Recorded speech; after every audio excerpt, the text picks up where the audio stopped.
Hello, my beautiful souls. I'm back, and this time I'm going to talk about numbers 2 and 3. But I might talk about also how to recognize a true astrologer and a true tarot reader or a psychic, because that was one of the main questions that you had asked me. So, starting with number 2 and 3. Let's talk about the physical features, because the number 2 people have got a very, a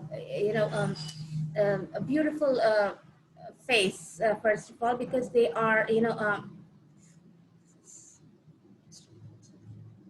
all right, because they are ruled by the moon. So they have a round face. Mostly you'll find people who are number 2, for example, born on the 11th, born on the 2nd of a month, or, so these people have got a round face, and they have little watery eyes, because moon, is a symbol of emotions and sentiments. So they have watery eyes. You can see, eyes are a little dreamy and watery. So they are this kind of feature they have. Um, but some zodiac signs also are having this kind of physical features, especially the ones who are water signs, cancerians, scorpions, etc. So they have eyes which are very deep and mysterious, and are watery. So even number 2 people have. Then number 2 people are usually round, because they are very sociable people. They don't like getting into arguments very easily, and if they are faced up with some such kind of an argument, they usually they move away from that place. They don't stay there for a very long time. They don't, so because they don't want to get involved into those kinds of arguments.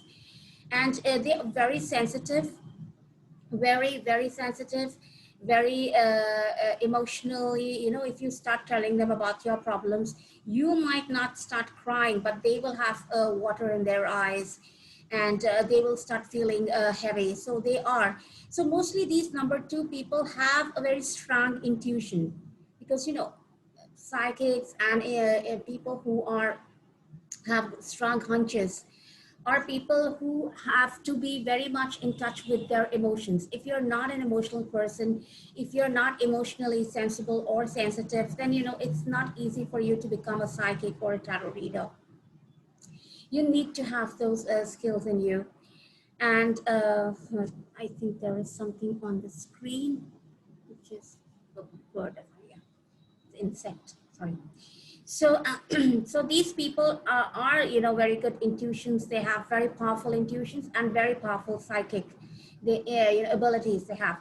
Then coming to the part where their characters are included. They are usually they get into creative fields, art, poetry, cooking. They love to eat a lot. They are foodies, big foodies.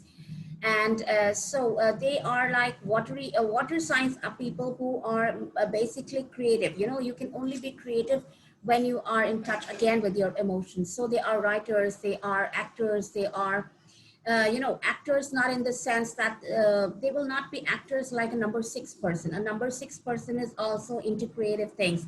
They're authors, they're basically actors, and anything which has to do with glamour is a number 6 person's profession. But then the number 2 people are a little different from them. The number 6 person might be attracted to these things because of the glamour part of it, but the number 2 people are attracted because of the creativity part of these things. All right, so they are the ones. So number 2, because they are so sensitive and they are so emotional, they're also bound to have some kind of mental anxieties, and they are the ones who actually have a lot of mental problems most of the time. If they do not learn lessons early on in their lives, how to handle their emotions, how to balance it, they might fall into such kind of anxiety disorders, or schizophrenia, or paranoid, person. They might become like that. So mental disorders are something that they are prone to. Then they are they don't they trust people easily, and they do not trust people easily.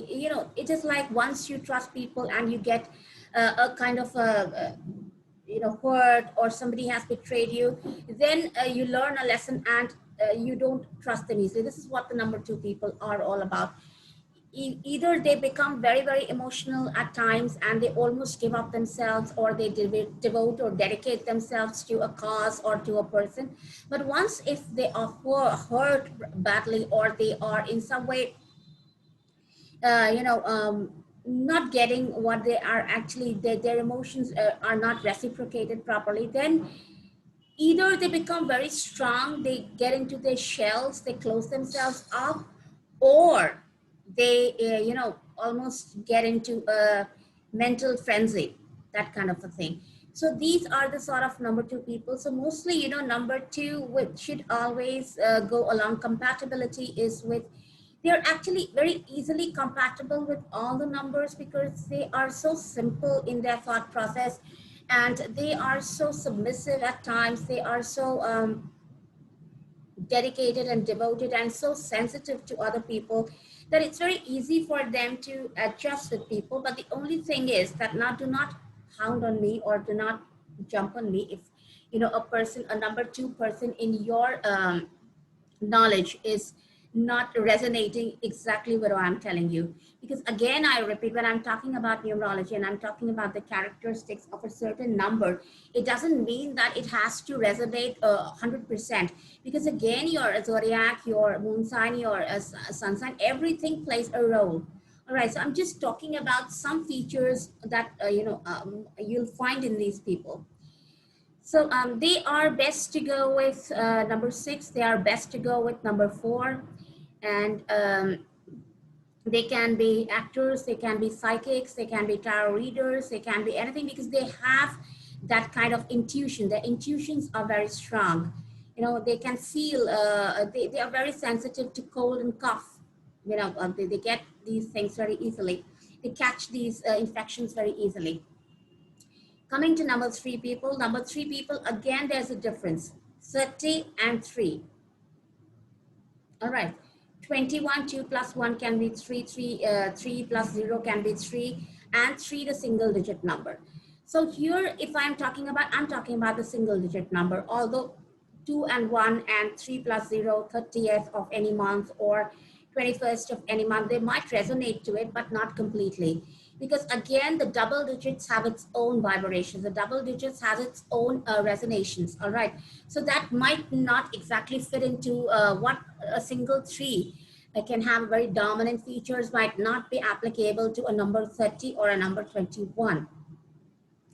So 3 people are basically ruled by Jupiter, which is the largest planet in the universe. So they have a lot of brains. They are brains in the sense that they're not they're wise. All right. For example, people ruled by Mercury are intelligent, but they might lack wisdom. Now, what is the difference between wisdom and intelligence? I believe that you must be knowing the basic difference, but I'll elaborate it in some other video. I do not have the bandwidth right now. So therefore, number 3 people are wise. They do not take steps, they do not jump to conclusions. They are non-judgmental. They are very, very open in their minds. They are, because they are ruled by Jupiter, and Jupiter has its own substance. It has its own identity. Jupiter cannot be overshadowed. Jupiter is the largest planet, so they have big heads. You might see one or some of these people, especially Sagittarians. Even Sagittarians are ruled by the Jupiter. So these are the people who get bald in early in life. They start losing their hair because they have such a lot of brains that pop out from the head. So, we have a lot of hair because I don't have any brain. So I have very nice and, locks, lovely locks. But people who have a lot of brains, I'm joking. Well, people who have a lot of brains, usually, the brains pop out, and so therefore they start losing their hair at quite an early age. And they are people who love independence. They cannot be bogged down with anybody. You cannot tie up them in chains. This also resonates with the Sagittarians, because Sagittarians are also ruled by Jupiter. So you cannot, chain them. They cannot work in closed environments. They are masters of their own self, so they will do according to what they feel is right. They are very blunt, very honest. They do not care who you are, what position you are in. If they want to say something, they'll say it to you. They do not take time in expressing themselves. They do it very straightforwardly. If they like you, they'll tell you. If they hate you, they'll tell you. So even the Sagittarians are like that, you know. And Sagittarians, even if they love you, even if they love you, they you cannot, you know, they are not that wishy-washy kind of people who will stick to you.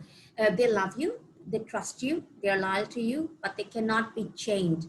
So if you are a water sign, please do not take the trouble of getting involved with a Sagittarian, because Sagittarians, although they are fire signs like Leo, they are very passionate, they are very fiery, they are very objective driven, they are very ambitious, because the sign of a Sagittarian is a centaur. He's half horse and a half man, and he has an arch. You know, he has a bow and arrow which is pointing towards the sky. His chin is up. So they are highly focused people. They have, you know, they are always on a move and they don't like to be changed. So similarly, these number three people, they resonate a lot with the Sagittarians because of the Jupiter thing. So they cannot be changed. They might love you, but if you try to, you know, hold on to them, which the water signs are, usually water signs are very, very possessive.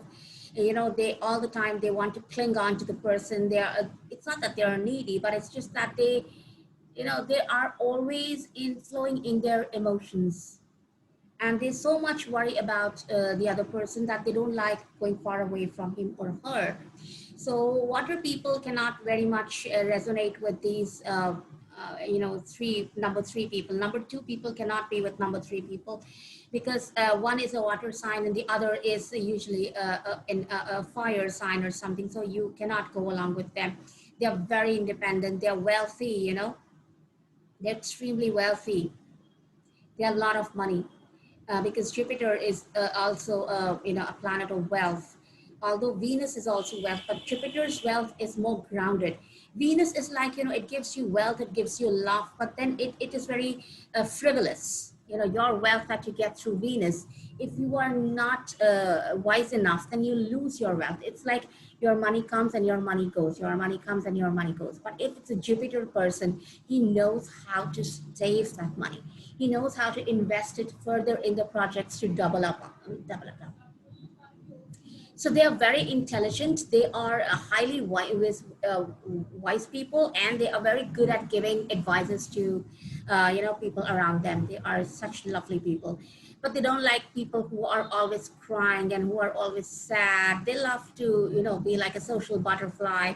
They have they have friends who range from a beggar to a king, like a pauper and a prince, you know, and they have people from all sorts of, you know, all sorts of people, society and walks of life, just like a Gemini. Here they are very much like a Gemini. Geminis have a lot of bundles of friends who come from a different strata of society. You know, they don't mind interacting with a beggar, and they don't mind interacting with a king as well.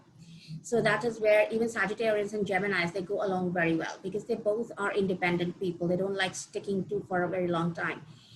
They are very loyal to their partners. It's not that they're not loyal, but they love to meet other people. So sometimes they get into trouble because their partners feel that they are being flirtatious, or they are being like, you know, not paying attention to them, but to some other people. It's just that they love to meet people and they want to interact with those people. That's it. It's not that they have something very wrong in their mind. Oh, I want to sleep with this one. It's not like that. It's just that they love people. They can't be alone for a very long time. We cannot hold back a number three people for a very long time. So the same goes for the Sagittarians. You know, you cannot tell them, okay, I want you to sit here, so you sit here. No, it's not like that. Number three people also have religion and spirituality. Their spirituality is of a very different kind. So, you know, they will not be the ones to sit and chant, and, you know, they'll not be the ones to sit and burn in lit in essence and incense and, you know, do a regular puja or ibadat kind of a thing. Their spirituality is like more humane. They serve people. They are very compassionate, generous. They love to serve people. They can even give the shirt off their back if a person is in need. So that is the kind of spirituality that they have. They're very close to animals. They love all sorts of animals. All right, so that is the kind of spirituality that they have. They'll be, supporting animal rights organizations, or they'll be talking about women's rights or human rights. So, they are awakened souls kind of a thing, and they have a very deep philosophy about life. Their philosophies of life are very different from the common people. Coming to people who are like double digits, 21 and 30. 30 are people who are, very good organizers. They are very brilliant businessmen. If they have a business, they'll have, massive wealth and a lot of investments, and they'll be successful at it. They are very good managers, and they're compassionate. They are loving. They can hold people together, and they have a very good philosophy of life. Coming to 21, 2 plus 1, these people face a lot in life. Although money is not a problem for them, money keeps flowing in. They'll never face any kind of poverty or any kind of, loss of money, but then they have to sacrifice a lot in life, from in their young age. They have to face a lot of problems, but when they come to their middle ages, that is the time when they are rewarded for all the sacrifices and all the, all the adversities that they have gone through. So these are the people who, 21, are the ones who have a very difficult life from the childhood to the younger age. But as they start growing further, they do get a reward for all their efforts and sacrifices. But yes, where money part is concerned, that is something that they never face a dearth in. Money is always flowing in, maybe not in a very great numbers, but then current money is not, something that they will ever lack. Their life will be comfortable. But when they cross their young age and they are heading towards the middle age, that is the time when they become really, really wealthy and their dreams are fulfilled. It's like you are working hard to achieve something, and at the end of you achieve what you want. So the 21 people are like that. They work a lot since their childhood. They face a lot of family problems, etc. They work hard, etc. But then the crown that comes on their head is somewhere later in life. So they do have a very happy life and a good life. The spouses are very loving. Number 30 people, religion is very close to their heart. Some or the other way, they will be involved in something spiritual, maybe they are a part of an organization. Maybe they start an organized spiritual organization themselves or head them. So, business and spirituality, there is a notion that if you're a very materialistic person, you cannot be religious or spiritual. But with this number 30 people who are born on the 30th of any month, it's not the truth with them. They are very balanced people. They are very balanced. My guide, my mentor, is also born on the 30th of November. So I can say from my real life experience that these people are adventurous. They earn a lot in life, but they're never attached to their wealth. It's like, okay, fine, I have earned a lot. Fine, good enough. Okay, I can pay my bills. I can buy what I want. But it's not that they want to hold the money and they want to keep it like that. No, it's not like that. And they are deeply religious. They are deeply spiritual. You will always find very good philosophies from them. If you ever have a life problem, you can always go to them. They are very brilliant advisors. They are very good mentors. They can lead you to a very correct path. That is the sort of people they are. Now, coming to the end of the video, I would like to talk about how do you recognize people who are true tarot readers or psychics. Coming to that part, let me tell you, just like the way you go to a doctor. This is heating up my table, so I just moved it. What is I didn't go to put it. I'll just put it. Okay, so just like you go to a doctor and you don't start telling the doctor the entire story of how you fell ill. The doctor simply asks you, well, how are you feeling? And you say, no, I have a fever, I'm running temperature, or I have a little bit of sore throat. And then it's the doctor's job to, diagnose or to understand what's happening. You don't have to actually go on telling the entire story to him, and you don't have to give an exaggeration of everything. So the same goes to the tarot reader and astrologer or a psychic. um, these people, if he's a true tarot reader, you don't have to speak much. You don't have to tell them the entire thing that's happening. You just go to them, and a psychic will always let you know if he's actually a true psychic. That is what I also want to achieve in my life, although I'm on a path on it. A true psychic is somebody who will never ask you what problem you are going through. It is something that they can sense. Psychics have True psychics have a very strong ability to understand and to read your mind even before you speak. But in today's world, it's very hard to find such psychics. I do know some of them, but then they charge you a bomb. Now you can ask me, why do they charge a bomb? Because they charge a bomb because that is their, livelihood. So please, yes, that brings me to another point. Many people consult me. Many people come to me. I never ask for money because this is something, a blessing that I have. It's a God's gift. It's my calling. So I have taken up this profession, but do understand that this is our livelihood. So no, we cannot always give you free consultations. People do call me up at 8 in the evening, and I continue talking to them for 3 to 4 hours. I do it because I willingly do it. It's not that I am bound to do it. But then, I am not expecting anything out of you. But because it's an exchange of energy, I'm using my energy. When I'm giving away something, I require something. Now, you are not at a level where you can, replace that energy which I have lost, which I have not lost, but invested in you. So, you need to pay something. I mean, you don't, some people have actually taken advices and have done very well in their lives, but they don't even bother to go and write a testimonial. I mean, so I am not complaining, but then, it shows what kind of a person are you. Yeah. So when you go to an astrologer, the first thing is that you don't have to tell your entire story to the astrologer. You just have to say, I am here, I am facing a problem, and these are my symptoms.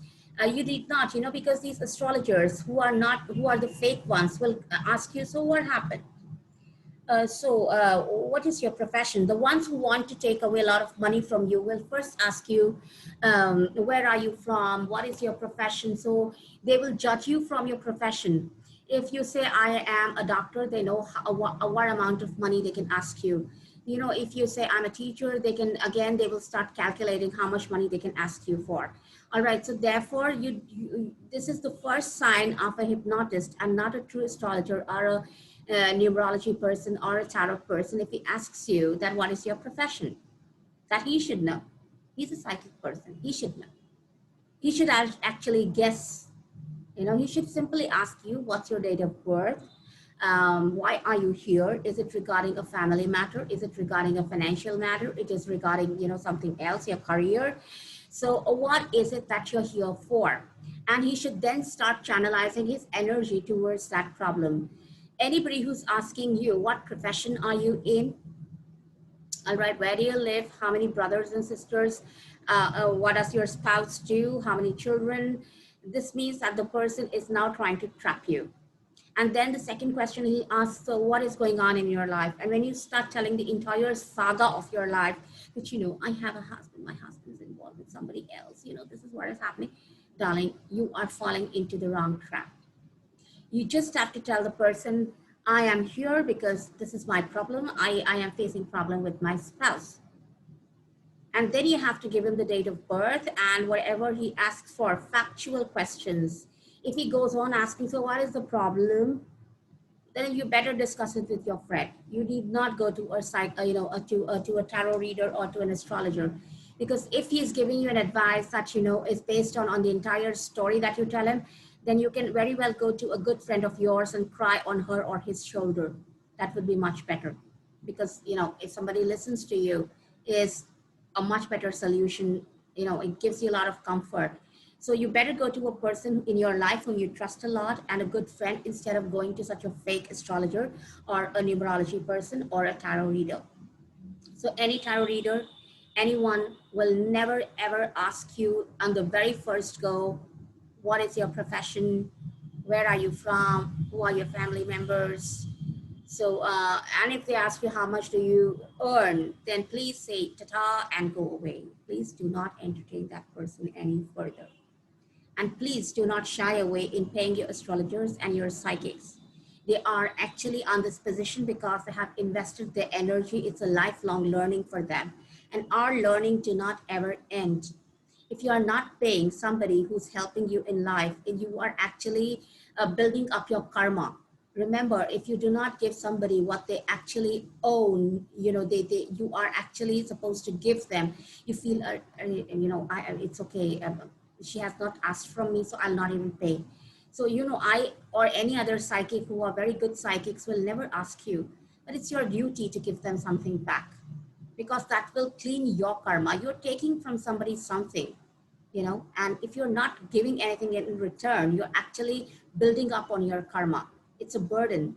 It's a karmic cycle that you're getting. So, therefore, it's always good to return people when they do something for you, any service. And we learn from a very childhood to say thank you, right?